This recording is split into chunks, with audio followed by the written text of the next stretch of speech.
जय हिंद साथियों, कोरोना की महामारी के बीच मैं आप लोगों के बीच एक मैसेज लेकर के हाजिर हुआ हूं। यह मैसेज सोशल मीडिया के माध्यम से मुझे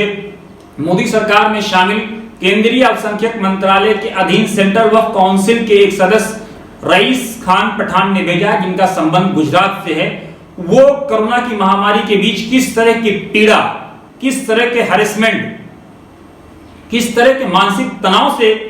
गुजर रहे हैं, आप खुद इस वीडियो को सुनिए और अंदाजा लगाइए कि एक आम आदमी, एक आम इंसान जिसका सरकार से कोई संबंध नहीं है, जो दिल्ली पहुंच नहीं सकता है, जो संसद या मंत्रियों से अपनी बात नहीं रख सकता है, वो किस तरह की पीड़ा और किस तरह के दर्द से जूझ रहा होगा।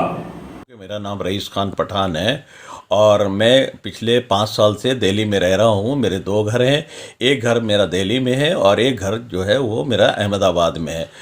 मैं सेंट्रल वक्फ काउंसिल का मेंबर जो मिनिस्ट्री ऑफ माइनॉरिटी के तहत आता है सेंट्रल गवर्नमेंट में, और मैं पिछले 6 महीने से दिल्ली से अहमदाबाद नहीं गया हूँ। लेकिन मेरे साथ में 1 अप्रैल को एक घटना घटती है। मेरे घर पर Ahmedabad municipal corporation health department के लोग, जो मेरा घर अहमदाबाद रखियाल में है, वहाँ जाता है और जाने के बाद में एक बड़ा बोर्ड लगा देता लाल, और उसमें ये बताता है रईस खान अजीज़ खान पठान को कोरोना वायरस हो गया और ये घर जो है ना कोरोना वायरस का है और इस घर से दूर रहो, और एक लाल बोर्ड लगा देते और सावधान रहो, सावधानी के लिए एक लाल बोर्ड लगा देते हैं और चले जाते हैं। मेरे घर में अहमदाबाद में मेरी वाइफ और मेरी बच्ची है छोटी, वो लोग डर गए, घबरा गए। उन्होंने मुझे वहाँ से फ़ोन किया और मैंने किसी न किसी तरह से कहीं से इधर उधर से हेल्थ डिपार्टमेंट म्यूनिसिपल कॉरपोरेशन के ऑफिसर का नंबर लिया, उनको मैंने कॉल किया, उनसे कहा कि ऐसा कैसे हो सकता है कि मैं दिल्ली में मौजूद हूँ और मुझे कोरोना वायरस हो गया और आपने मेरे घर को जो है कॉर्डन कर दिया, और उस की वजह से मेरे घर पे मेरी बच्ची रो रही है, मेरे घर का बुरा हाल है, पड़ोसी दूर हो गए हैं। तो उन्होंने कहा कि हम इसके बारे में हमें पता नहीं है, इंक्वायरी कराएंगे। उनको इसके बारे में पता ही नहीं था, उन्होंने ये बताया। और उसके बाद में फिर फ़ौरन ही मैं यहाँ दिल्ली में था, अपनी मौजूदगी मुझे बताना था और मैं अपना कोरोना वायरस टेस्ट कराने के लिए यहाँ एम्स हॉस्पिटल में गया। अपना कोरोना वायरस जो है वो मैंने टेस्ट कराया, जिसमें मुझे नेगेटिव बताया गया। मैंने वो सर्टिफिकेट लिया और वो जो हेल्थ ऑफिसर था उसको मैंने यहाँ से अपना हेल्थ सर्टिफिकेट भेजा और बताया कि मैं इस वक्त यहाँ पर मौजूद हूँ।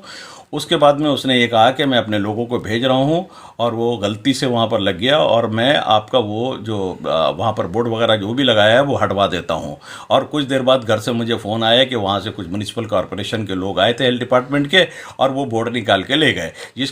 अब इतना सब घटना हो जाने के बाद में मैं 6 महीने से यहाँ दिल्ली में रह रहा हूँ और मेरे घर पे इस तरह से ये हुआ है। जब मेरे साथ में इस तरह से हुआ तो पूरे भारत में कितने लोगों के साथ में इस तरह की घटनाएं घट रही होंगी कि जिनको ज़बरदस्ती का कोरोना वायरस का जो है वो शिकार बता दिया गया होगा। मैं बड़ा परेशान हूँ इस मामले को लेकर, क्योंकि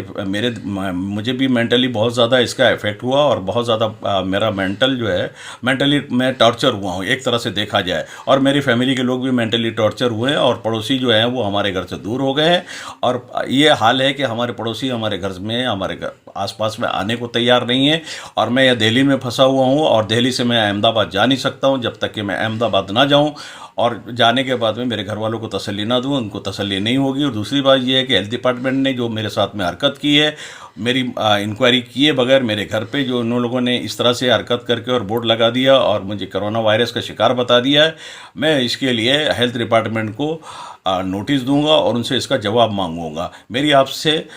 ईटीवी भारत से मेरी रिक्वेस्ट है कि वो इस बारे में, और मेरी जो रिपोर्ट मैंने आपको जो भेजी है और मेरे इस वीडियो को पूरे भारत में बताएं, और इसके बारे में वो उनसे ज़रूर म्यूनिसिपल कॉरपोरेशन के जो हमारे मेयर हैं और जो हमारे अहमदाबाद म्यूनिसिपल कॉरपोरेशन के जो कमिश्नर हैं और हेल्थ डिपार्टमेंट के लोगों से इस बारे में ज़रूर पूछें कि ऐसा क्यों किया मेरे साथ में और ऐसा कितने लोगों के साथ में हो रहा है।